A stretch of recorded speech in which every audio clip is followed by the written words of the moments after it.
We come into this world completely and totally dependent on others, and there's no shame in it. Nobody ever held a baby and said, well, you needy little Grinch. That's not how we treat them. And we always need each other, all stages of our life. We are looking forward our way. We're in Studio C in the 511 studios in the Brewery District, just south of downtown in Columbus, Ohio. This is Brett. With me, as always, is Carol. Today's show is going to have a bit of a different slant. Yes. How are you doing today? I'm really good. Good. Well, today, most families are multi-generational, and each generation has significant needs, and chances are they're a little conflicting needs. Many in our community have struggled over the past years, dealing with not only childcare, but in many cases, responsibility for caregiving of parents and grandparents. Today's guest is going to provide us with insights on not just the caregiving industry, but also the challenges that today's families face, and most importantly, the hurdles she crosses every day communicating that information to the general public and to clients and families. All right. And we want to welcome Lisa Stockdale. She is the Senior Vice President of Sales and Marketing for Capital Healthcare Network, and she's the host of Aging in Full Bloom. Take a moment, subscribe to that podcast right now. Yeah, thank you, Brett. Lisa, thanks so much for joining us today. All disclosures, I work with her podcast. Yeah, so you're that's my why podcast guy. Exactly. Well, thanks for joining us. We've had you on the list to talk to for a while, and it's just one of those, okay, let's get it scheduled. Yeah. And we think this is a very important topic, and you've discussed it a lot in your podcast as well, too, is how do we talk to each other about this stuff? Sure. One of the things that I found out, and again, for listeners, Brett and I always have this thing about who knows who. So we're putting you in his column this week because normally they're in my column that I know the guest and bring the guest in. But you and I have a really similar background, We do. Which I didn't realize. We both have degrees in sociology, social sciences from Ohio State. Yay. Yes. The Ohio State University. The Ohio State University. Go Bucks. That's right. We're taping this still in the middle of football season. So you better say that. Yeah, exactly. So one of your first positions were in marketing and sales in private industry. Then you moved into the caregiving and health industries.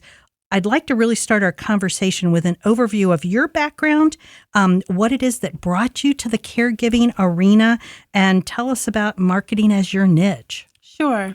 Well, I kind of fell into healthcare. It isn't anything I ever envisioned for myself. I was a realtor for many years in Central Ohio, but we had a recession in 2007, 2009, and I found it necessary to reinvent myself, if you will. And I had a friend who had a home healthcare agency, and this fellow had clients, but he wasn't making any money. And that's never a good thing. You want to take care of people, but you got to make money to keep taking care of people. So I was invited in to help him solve that problem. And I learned from the ground up about home health care. And that was a couple of years I did that. And then I thought, I should really get back to sales because that's what I do best. And I really didn't know much about seniors or the older generations. My grandparents were relatively young. They were very active. And I, when I was studying at the Ohio State University and then later my master's degrees, I understood concepts about sexism and racism and classism, but ageism wasn't something I had ever given any thought to. And so during those 2 years, I discovered that we don't think that highly of older people in this country, and that bothered me on a deep level. And it was really heartbreaking, to be quite honest, because it's never how we did it in our family. And I discovered that there are people in this country who have outlived their resources. They've outlived everybody that loves them. They're dealing with a roller coaster in terms of healthcare challenges, and they don't have the resources or the support in place that they need to have any kind of quality of life.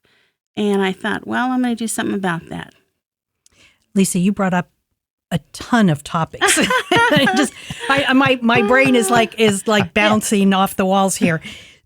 first and foremost, that notion of going into a career in anything revolving around seniors, I think 90% of us got into it by accident. Yeah, seems like it, doesn't Backed it? into it somehow. I did that because mine was a career counseling background, backed into my agency helping older adults find work.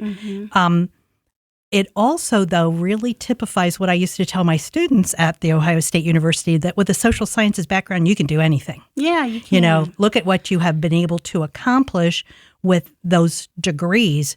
And because you understand sort of the world in a larger picture, and because you understand that world in a larger picture, you could pinpoint ageism as an issue that we are fighting desperately. I agree. And the other thing that you understand when you get that kind of degree is that you can make a difference because you're studying, case studies of people who have made a difference.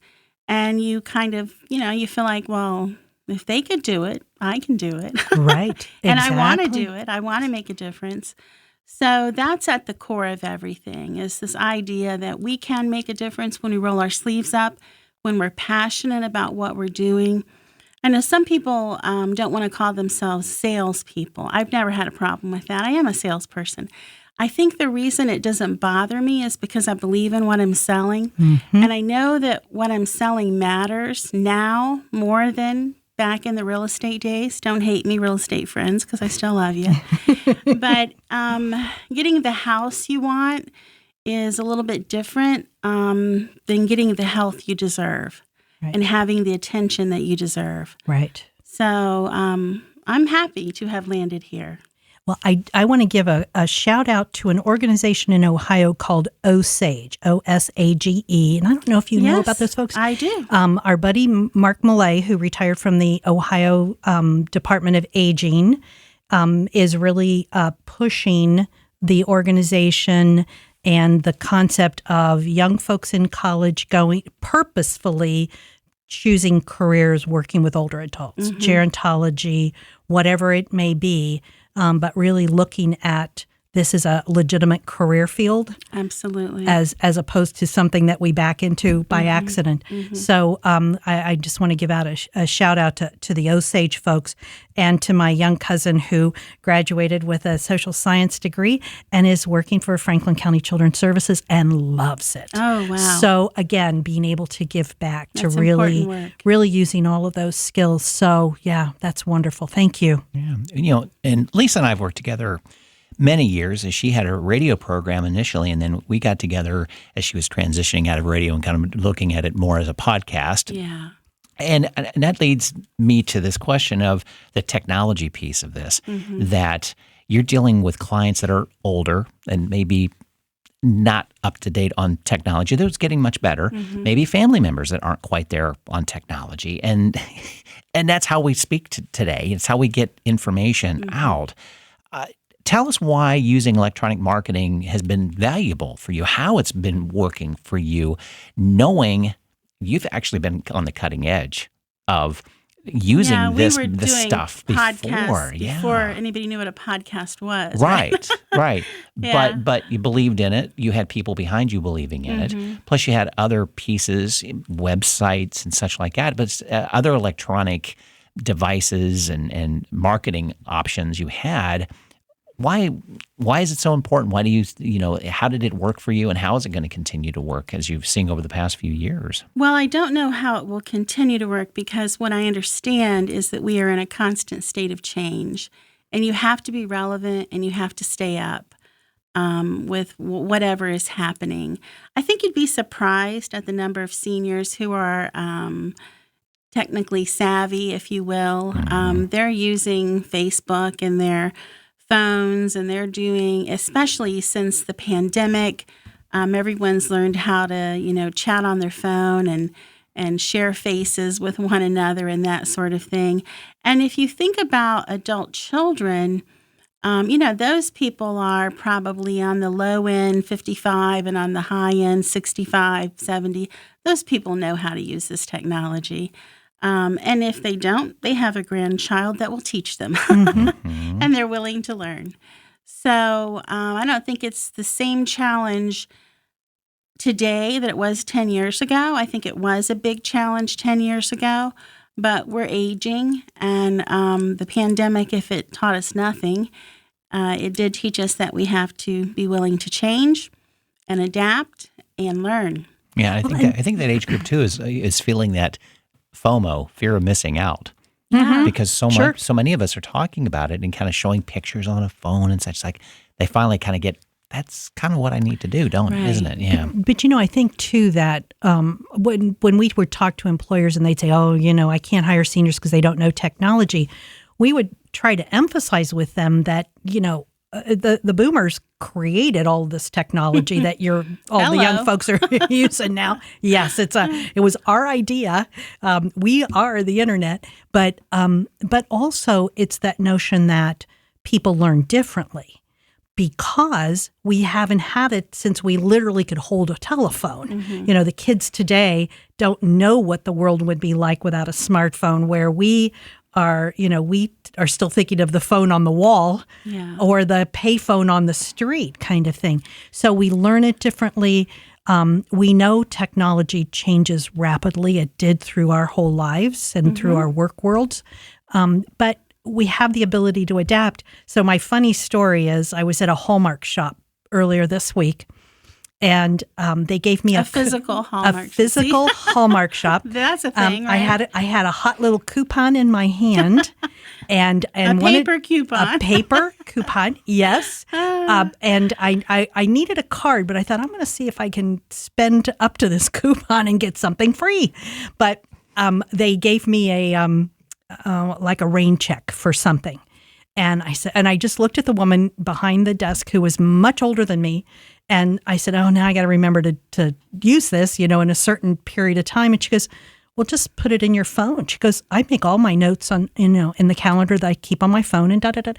I mean, I know she was well into her 70s, well into her 70s. So I'm like, I just looked at her and I said, "And who said old people can't use technology?" And she just started laughing. But it's that we're using it. Well, and how about the notion that we're all always learning? Mm-hmm. Like learning doesn't stop when you get out of school or you raise your children or you retire or whenever people say it's supposed to stop. And we're all always learning. Even when I arrived here, I parked in front of the building at one of the meters and it said, "Pay with your app." And I thought, oh gosh, I don't have an app. What the heck? It took my quarter, thankfully. Yes. A couple of quarters. But, none of us have arrived. And so we all have to be open to continual learning, regardless of age. Talk about using the resources you have at the time you need them. Middle of pandemic, Brett is dragging me downtown Columbus to park. And you can't get quarters for the meters because nobody's spending and the banks wouldn't give them out. That's right. So he walked me through the app. So I used the app on my telephone for parking. There you go. And I have taught other people to do it. So yeah, you can do it if you have to, right? So there's another thing, we ought to share our information. That's a good point. Be willing Thank you. to share. Yes. Yeah. So one of the things that I'm completely fascinated with on podcasting is that it's really voice marketing. Mm-hmm. It's not. I grew up in a world at Ohio State where we were creating print advertising for students. I used to have to beg them I was in continuing education, so I used to have to beg the university to put an older adult into university publications. I mean, that was, if they weren't 18, they didn't want them, to be seen as a viable candidate for a student. Going into voice marketing, that's not just an afterthought. You saw the value of this movement. What convinced you to move in this direction of radio and then podcasting? And what moved you towards the podcasting? I mean, when Brett first told me about creating a podcast program for my agency, I just said, "That's great, but what's a podcast?" Well, honestly, I was invited to speak on a radio program about a program that I had put together on senior bullying. And so I prepared 7 Ways to Sunday. It was my first experience in a studio. And I came in, and they had 2 or 3 other guests in the studio plus me. The other guests were way more interesting than me, so I probably got to speak for 30 seconds or something. But the experience of it, it resonated with me. And I thought, I can do this. This is easy. This is just having a candid conversation and be willing to ask hard questions if you have to, or obvious questions if they need to be. It's probing. And I thought, this sort of coincides with my journalism degree from the university. And I wonder if anyone's doing anything that addresses seniors or older adults. And they weren't. And so I did. And some other people came along and they tried to imitate what I had going, which they say that's the form of flattery, right? Yes. I wasn't flattered. I was aggravated. But they didn't. Get out of my sandbox. They did not have the success I was having. Yes. And so those programs didn't last. But there came a time where I was, I'm always trying to stay relevant, and I was seeing that, podcasting is becoming a thing. And I really need more flexibility with my job because it was a live talk radio program. So every Thursday at 10 o'clock, I had to physically be in Columbus, and my work has me on the road a lot. So I contacted Brett and said, hey, what do you think about this? And he's like, let's start tomorrow. And then we almost did. Yes. So that's what the studio experience, and, I've always had something to say, and I'm curious. And so it was a natural fit for me to interview people. I think in looking at my role, and this sort of being my third round of careers, I said that what I was hoping to be able to do is to learn something new every day. Yeah, and you can. When you talk to people, can't you? You can. I mean, the amount of research that we're not just getting up to these mics and just talking. We have to, even though Brett knows you, I'm sitting there looking things up and trying to come up with a theme for the podcast and the appropriate questions. But it's where we've gone outside of our normal venue, he and I, into areas, like the Hyperloop. I always want to talk about to the Morpsey folks about the Hyperloop, those kinds of things. I mean, it really has been a way for us to keep our own stimulation going, our own learning going. For sure. That's part of the reward of it. Very true. I tell my sales team, in sales they say always be closing, but I say always be learning. And I'll say, what are you reading? And they're like, reading? I'm like, yeah, like a real book. You ever hold one of those? If not, do it on your device. I don't care how you get the information, but, that is the wonderful thing about interviewing. And you also become exposed to multiple perspectives, which is very important because everyone doesn't think like, look like, talk like, believe like, worship like, vote like you. And that's okay. That's okay. So we're not afraid of the political aspect. I just want people who have a heart for seniors to tell us what they've experienced or what they're thinking or what their ideas are, because it matters. Experience does matter. That really brings up another whole target topic that we haven't talked about. Technology, email, Twitter, all the other social medias, texting has taken away our ability to talk to each other, actually physically talk to each other. Maybe not even face to face, but podcasting does. Yeah. Yeah, it's a shame that is one disadvantage to technology, in my opinion.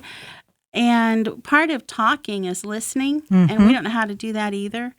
A lot of times I watch people because I like to watch people, and I can tell when they're talking or engaging with another human being that they're busy formulating an answer in their head. Right. They're not really listening to understand what that other person is saying. And podcasting takes you right there. I say, and I steal this from a fellow named Dennis Prager. Do you know Dennis Prager? he says the ear is deeper than the eye. The eye just gets us all distracted. Very But true. if we're just listening, it's a different kind of learning and it's a different kind of insight. I used to tell clients that I was a good networker only because I was inherently nosy. I would Whatever it takes, Carol. It does. It does. It just didn't. You had said it earlier. To be curious. To be curious. You'd have to be curious. Mm-hmm. Yeah. Those that are in podcasting know that there are limited numbers of resources that you can find out who's listening to your podcast. You kind of know numbers. You kind of know where they live. Mm-hmm. That's about it. That's about Yeah. it. And I think I want to go to the success of what's going on with you right now, because it goes back to this communication deal that you have people contacting you to be on your podcast. Yeah. And I think that's a growth opportunity. You're networking in that realm. I want to talk a little bit about that, how that began and who you're talking to. And I think that speaks to the podcasting medium in itself, that you're using other media channels to get in front of them because they're contacting you through Facebook mostly, and some phone calls and emails. It's Mostly email, actually. Yeah. It's mostly email. So, Brett, the thing is, it shocks me. I mean, we've been doing this for a few years. Yeah. When I had the radio program, I was all about promoting it. I don't have time. I haven't had time because my day job takes up so much of my time. So when the emails started coming with all these people wanting to be on, I was like, well, what is happening? And for me, I mean, I want people to listen, there's no doubt, but more than that, I want people to be impacted. I want to make a difference. And so when I get an email or I get a review where someone is saying, this is a great resource, I learn, I laugh, I can't wait to hear what you're going to do next, that's enough. I'll take that one listener over and over again. Mm-hmm. But it is a powerful medium, podcasting, because we haven't really worked hard to promote it, but people are coming. And I think it's because there's so many, you can get it in so many different ways, and you can get it on your phone, you can get it on your laptop. It's just so convenient. And so it works for our lifestyles. Yeah, and to that end, I think people are reaching out to you because it is a really economical way to get their message out. You're educating. They've listened to the podcast knowing that you're going to educate. So it fulfills what you want to do with the podcast, honestly. And here's another cool thing about podcasting as opposed to live radio. I have interviewed some people that I didn't quite buy what they were selling. And you just don't publish that one. And that's okay. Because I do think that my audience trusts me. And so when I have somebody on, it's not like I'm saying, use this person, but it is a kind of endorsement. Mm-hmm. And I want to be careful. And so if you can't convince me, or if you can't communicate your ideas clearly, and it's been both things, then, we'll have the talk, but we just don't publish it. All right. So there is an element of control that I like very much. Yeah. Well, I want to spotlight a couple of the guests that you've had. I mean, I know our audience is going to remember Body by Jake. Yeah. And he contacted her to, basically it was on a promo tour of talking about his nutrients and bars and his new gyms he was opening up stuff. But Lisa got into talking to him about family and his mom. Mm-hmm. And that was prior to talking about how in the middle of the pandemic. Yeah, how he could react and talk to his mom. And that story was really strong. It was. In regards to how that was affecting him, how it was affecting her. It was from the heart. And I guess the other interesting thing when I think about that story is I always say we have so much more in common than differentiates us. And his experience, not unlike dozens of other families that I've heard from and that I've seen and that I've witnessed. And if we could bond based on that common experience instead of fussing and fighting over everything we don't agree on, wow, it'd be a better world. Yeah. Yeah. Because it's a much smaller percentage of what's different than what's alike about all of us. Yeah. And our needs. Yeah. Being human, be human to it. And he's a fun guy and a good guy, I think, at heart. Yeah. exactly. So, Yeah, and I think that's come out in almost everyone you've talked to. yeah. That commonality, that another way of looking at it, maybe of how to talk to your parents, how to relate to siblings in a harsh, bad situation when healthcare is involved. Uh-huh. Everything that comes along with getting older Well, and he having came medical up. problems. I happen to remember that interview. He came up with a trick because his mom had dialysis a couple times a week, and they weren't allowed to see her because visitation was restricted. So what they did was they figured out when the bus was going to arrive at the dialysis center, and they would be standing there if it was blowing her a kiss, handing her a bag of treats, whatever it was. But it was human contact and it was reassurance that mom or grandma is okay. And, I thought, hey, that's ingenious. Yeah, yeah. So we have to be resourceful, right? Mm-hmm. So he found a way to see mom and make sure and to let mom know, I'm still thinking about you. I still love you. This all sucks, what we're all going through, but it doesn't change how we feel about you. Right. What Oh, a great step, because so many just feel like they've been abandoned. And it's not because the family doesn't care, but they can't get in. Well, that was prior to COVID already, if you think about it. Mm-hmm. People that just are states away, that they never see their sons, daughters, because they're just not there. So that's another thing that elders face is loneliness. I think people underestimate the seriousness of that because maybe they've never experienced it. Yeah. At my stage of life, I'm so darn busy, I don't have time to be lonely. But if you think about solitary confinement and you read up on that and where that all comes from and the effects, then you can understand. It's not fun being lonely, or you're looking forward to Meals on Wheels because you get to have some human interaction for 30 seconds or a minute. That's not how it should be. Right. We should be more connected than that. And it may be worse for an individual who was long time married and they just recently lost their partner. They were used to having another person. Sure. But even for those who were alone for a long time, I mean, it's just been really, really bad. Being alone is different than being lonely, right? So being disconnected socially, and sometimes we do it to ourselves. We get lazy and we want to sit out for a while. Don't do that. Keep connecting with your old friends, siblings, if that's what's left, whoever it is. Make an intentional effort to stay connected to other human beings because it matters to your mental and your physical health. Yeah, that saying, or you always hear older adults kind of, they outlived their friends. They outlived their family. Right. And that phrase is haunting. How about that reality, huh? Yeah. Yeah.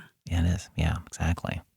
Tough stuff. Lisa, when you're doing your podcast and you're not really promoting, but do you see any particular social media platform that works well?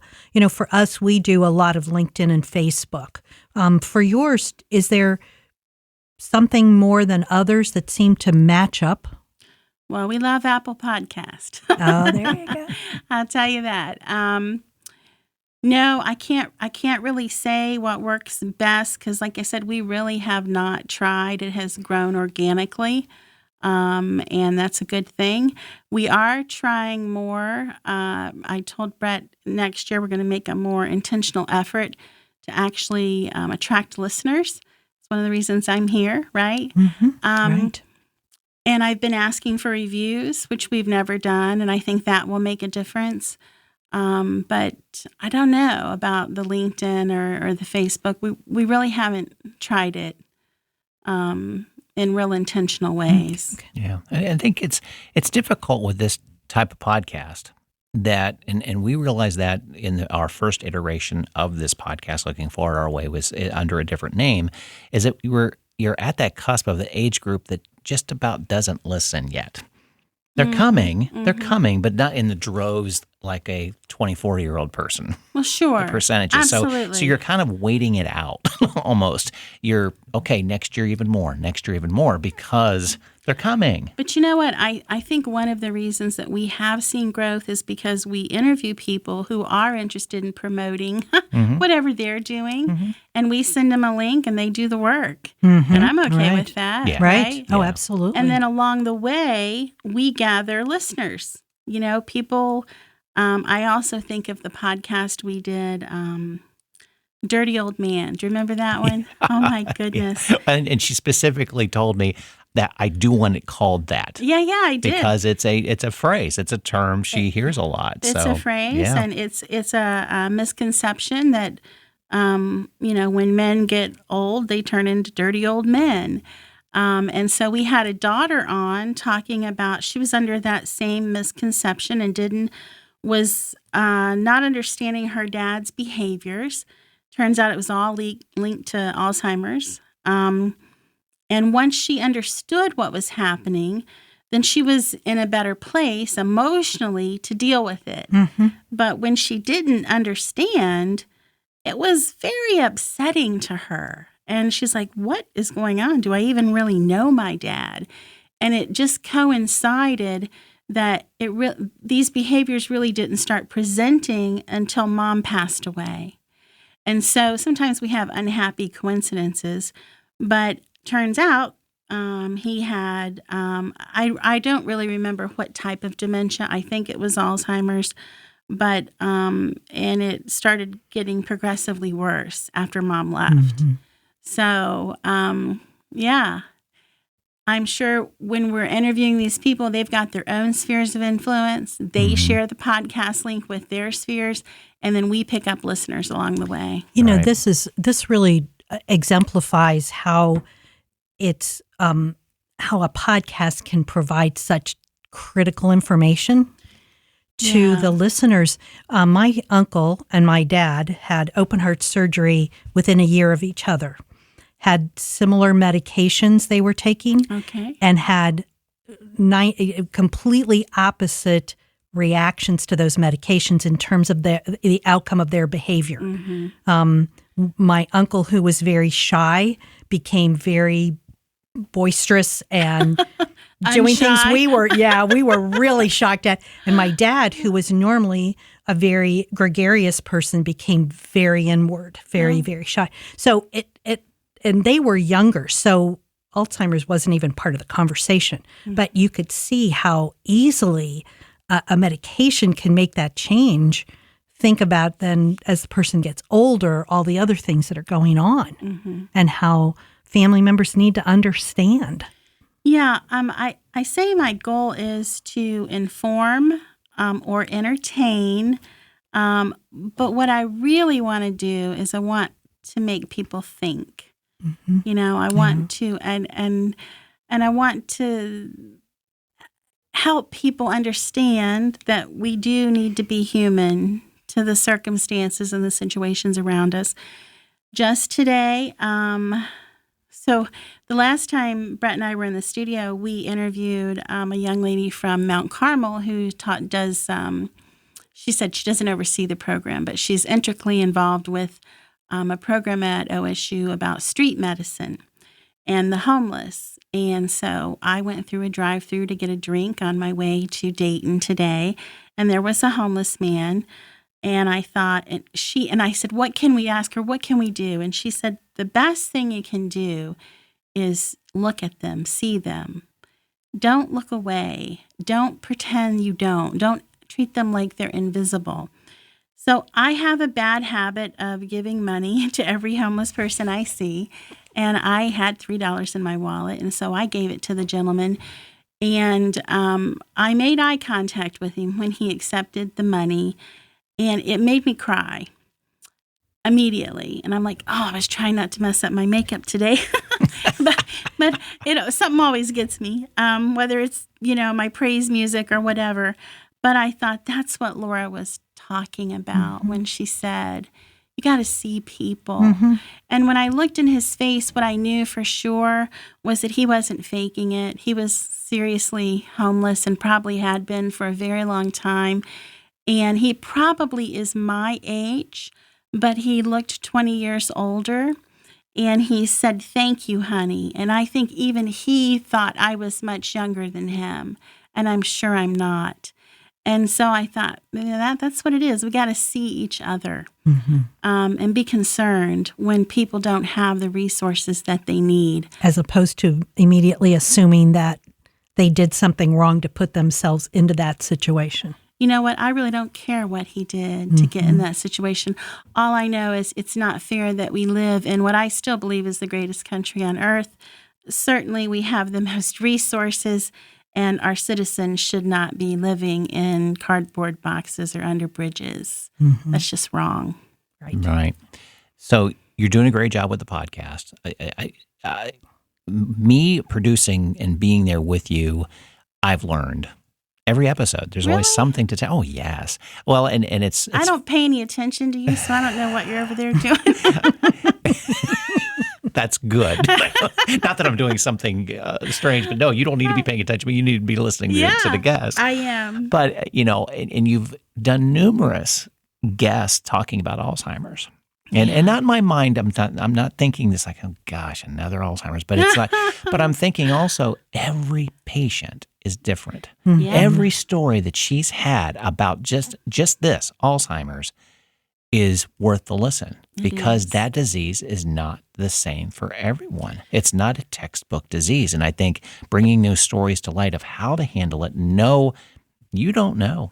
You're going into it just like everybody else. Yeah. Eyes wide open. There are a few universal truths about Alzheimer's, like the fact that so far there have been no survivors. There's no cure. It's progressively going to get worse over time. And the family goes for the ride as much as the patient. You don't get to leave the hospital room and get away from it for 15 or 20 minutes. It's with you all the time, and it's painful in a different way. And the suffering is overwhelming. It's just, if you haven't seen it and you don't have to, God bless you. I hope you never do. But other than that, the journey is very different. The way families feel it and experience it and deal with it, very different. The way individuals, even in the beginning, when you're losing your mind and you know it, it'd be easier if you didn't. Yeah. But you do. And so how do we cope with that? And what strategies are there? And is there a way to slow the disease? And how do you decipher?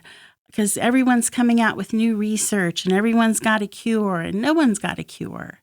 So how do you decipher the BS from the legitimate information that's being put out there? But most importantly, how do we demonstrate that we care? And how do we treat that person like they're still there? Because they are. They are. And there's emotional memory. They may not know your name, but they know you love them. So don't not visit because they don't know your name. And it's okay to tell. We call them therapeutic lies. Yeah, lie your butt off. If it helps in the moment, it doesn't matter. No one's judging you on that. What we are judging you on is when you rock that person's reality and you try to argue with them and help them understand what's real. It doesn't matter what's real. It matters what they think is real. So that's what we know. But you're right. Every interview is different. Yeah. And there's always some new insight to take away from other people's experiences. Right. Well, if you could start a new one, what would you want to do differently? If you want to do something differently? A new podcast? Yeah. What would you want to do with it if you could start a new one? Maybe this one went away and you did have to do something new, or a sidebar of it, or a veering off. Yeah. You know what? I can't answer that. I would just rename it and do the same stuff over and over again. Okay. Because no, that's there's no wrong answer. This is my passion. Yeah. This is what I feel God wants me doing right now. I don't know why. I don't know why people want to hear what we're up to. Don't ever. You may not know the answer, so don't ask the question. Yeah, that's right. I mean, I get a lot of emails and people are telling me how soothing my voice is, and I'm like, man, my 24-year-old never says that. But okay. I just take it all as a blessing, and I feel like I'm following my passion, and it doesn't matter what we call it. We're going to talk about what matters to our elders and to seniors and to people who are becoming invisible in a youth-based culture, because that's just not right. I'm not going to just sit by when I see it, and I work with it every day, and I know we can do better. Yeah, and I think you do that with every episode of just pulling back the covers, pulling back the curtain to the mystery of getting older. Yeah, it is kind of a mystery, It isn't is, it? yeah. You know, I used to tell my son when he was little, and I still do, I'm going to get some things wrong because this is the first time I've ever been a mom, but it's going to be okay, and you're going to love me when it's all said and done, and I'm never going to stop loving you. There's no such thing as perfection. We just have to do the best we can and be honest with one another, and try to make sure that everybody gets what they need. And then we're in a good place, regardless of age or race or gender or religion and all these other categories we use to separate each other. Right. Yeah. The walls we build. Mm-hmm. And age is one of them. And I hear people say age is just a number. It's a little more than that. It's a little more than that. But it isn't. It doesn't have to be your only identifier. Mm-hmm. When people see you, they don't. Right. If they see you, Carol, they just don't have to say, "Oh, there's an old woman." Hey, people say that of me too, right? It depends. It's all relative. If they card me when I buy a bottle of wine, I'm very happy. You're happy. You're a happy girl. And that's the thing. I used to object to people calling me a girl. And someone did it yesterday, and I was like, "That's cool." Well, it's funny. Our son transitioned from a pediatrician to a regular doc. Okay, and so it was a first, and so we're there in the middle of the day when we could get. It was on election day, so we had the day off, so we could easily go in and get a physical for sports. Okay, so we're sitting around, and there in the waiting room are older people. Yeah, because it's that time of day and it's convenient for them. And he looks at me and he says, "Is this a doctor for older people?" I said, "No." It's a doctor for people, son. Right. It's because it's convenient for them. That's why they're here. Yeah. You know, that time of day. Isn't and that stuff like that. funny? So he's a smart kid, but it's that look at that where we are at that moment in time. Well, but you know, sure. and it's how we answer those questions. Right. Right. And I hope I did okay. But you know, it's like, Yeah. she's not. No, it's just the time of day. It's you know? like, you think when you're 20, you think 35 is old, right? Mm-hmm. When you're 35, you think, man, 50 is ancient. When you're 50, you're like, yeah, 70. The new 50. My mom's 75, and she's like, yeah, maybe 90. I mean, it just depends. Just keep kicking the can, don't we? And here's- Absolutely. Yeah. Here's the other thing. For most of us, I mean, sometimes our bodies, we have aches and pains and we know our age, but I don't know how many people I've interviewed think, I don't feel old, Lisa. People treat me like I'm old. I don't feel old. I've got ideas and ambitions, and I aspire to things, and I'm still learning, and I'm contributing, and it's the same as it ever was. Maybe I'm a little slower. Or maybe not. I've interviewed people who are the healthiest they've ever been at 70. I hope I can be like them. I don't know if that will work out or not, but It's a goal. age is more than a number. We for sure know that, but it's not everything. It's not the people are complex. So you see all 70-year-olds are not alike. Hate to break it to you. Some of them a lot of them might have gray hair, but that doesn't really help you understand anything about that person. So that's what young people need to get. Mm-hmm. And younger, older people need to get, because I have a lot of folks who will talk to me about, I'd really like to start thinking about retirement, but I don't know what I'm going to do. And when they retire, yes, and what a shame, because there's so much to do. And because you now have the flexibility you've never had in your life before. A little freedom, right? Yes. Yeah. Have fun while you're doing it. Right. Exactly. That's my goal. Tap into something you're passionate about. Exactly. If you don't know what you're passionate about, well, you better figure it out. You've had your whole life to figure it out. Exactly. What are you waiting on? Exactly. Get to it. You can, but if you've got the flexibility, what a great time to experiment and check things out and go on new adventures and take up the challenges. Well, and there's science to that says, when you get to that stage, you start realizing happiness in a way that you haven't known since you were a kid. Mm-hmm. So that's something to look forward to. So the numbers can be reversed. So if you're 70, you just turn it to 07. 07. And you're Exactly. 7 years old again. Just don't do 007, Brett, and we'll be fine. There you go. Exactly. I don't know. Daniel Craig's not bad to look at. Give me a break here. Even if he is just a young whippersnapper. Lisa, thank you. This has been so much fun just to have a good conversation with you. One of the things we always ask of our guests is to give some final last words to the audience. Now, we're looking at lots of different audiences we've addressed today. Yeah. People who have older adult friends, relatives that they're maybe doing some caregiving for, people who are doing marketing, people who have accidentally gotten into a job working with older adults and with the idea that maybe they want to purposefully get into a job for older adults, and podcasters. So there you go. My goodness. I know. What words of wisdom do you have? You know what? I do have something for all those different groups, and that is this. Do not be afraid of change. Change is inevitable. Change is natural.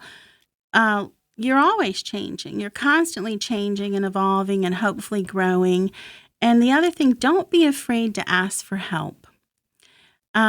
This is one of the things that, we hear so often with older adults. Their pride gets in the way of them admitting that they need a little help. And if you just accepted a little help, and try not to be a control freak about it, because then people will be more likely to help you. This is true in the workplace as well, right?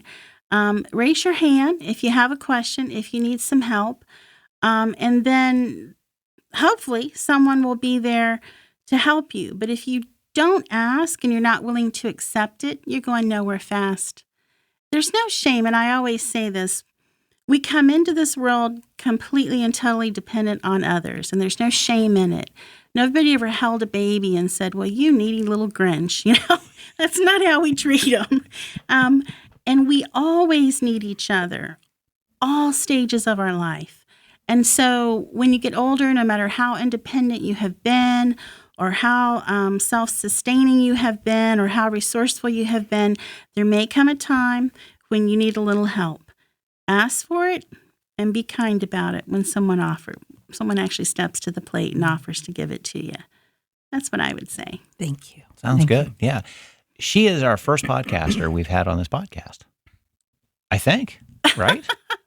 Yes. Other than ourselves, we're not looking in a mirror and such. So thank you for doing that. You're I appreciate welcome. it. It's been a pleasure. It's been good. I would highly encourage listeners, this is the podcast to be doing it.